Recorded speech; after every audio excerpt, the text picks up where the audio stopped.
बिस्मिल्लाहिर्रहमानिर्रहीम। अस्सलामु अलैकुम वरहमतुल्लाहि वबरकातुह।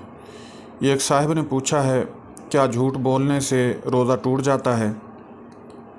देखें, झूठ बोलने से रोज़ा तो नहीं टूटता, हाँ अलबत्ता मकरूह हो जाता है। और दूसरी बात यह है कि झूठ बोलना बहुत बड़ा और कबीरा गुनाह है।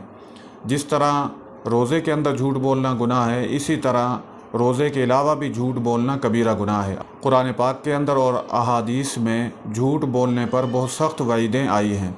लिहाजा जिस तरह गैर रमज़ान में या गैर रोज़े में झूठ बोलना मना है, इसी तरह रोज़े में तो बतरीके औला मना और गुनाह है और हराम है। देखें, रोज़ा जब आदमी रखता है तो हालत रोज़े में बहुत सारे ऐसे काम जो हलाल होते हैं हराम हो जाते हैं। जैसे खाना हलाल है लेकिन रोज़े की हालत में हराम हो जाता है, पीना हलाल है रोज़े की हालत में हराम हो जाता है, और अपनी बीवी से जिमा करना हलाल है लेकिन रोज़े की हालत में हराम हो जाता है। तो ये वो काम हैं जो हलाल हैं लेकिन रोज़े में हराम हो जाते हैं। तो जब हलाल काम रोज़े में हराम हो जाते हैं तो हराम काम तो बतरीके औला रोज़े में हराम होंगे।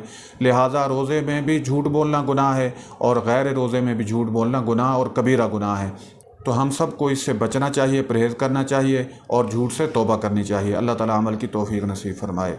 ये एक और साहिब ने पूछा है कि मौलाना साहिब ये बताएं, रोज़े की हालत में अगर एहतलाम हो जाए तो क्या इससे रोज़ा टूट जाता है या नहीं, और अगर टूट जाता है तो इसके बाद कुछ खा पी सकते हैं या रोज़े की हालत की तरह रहना होगा?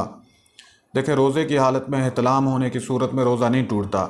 हाँ अलबत्ता इसमें ये करना चाहिए कि एहतलाम होने के बाद गुस्ल करने में ताख़ीर नहीं करनी चाहिए, बल्कि जल्द से जल्द गुस्ल करना चाहिए ताकि रोज़े की हालत में जितना भी वक़्त गुज़रे वो पाकीज़गी के अंदर गुज़रे, नापाकी के अंदर ना गुज़रे। इसलिए ये मसला समझ लें कि एहतलाम होने की सूरत में रोज़े पर कोई फ़र्क नहीं पड़ता। हाँ अलबत्ता एहतलाम होने के बाद गुस्ल जल्द से जल्द करना चाहिए। अल्लाह ताला अमल की तौफीक नसीब फरमाए।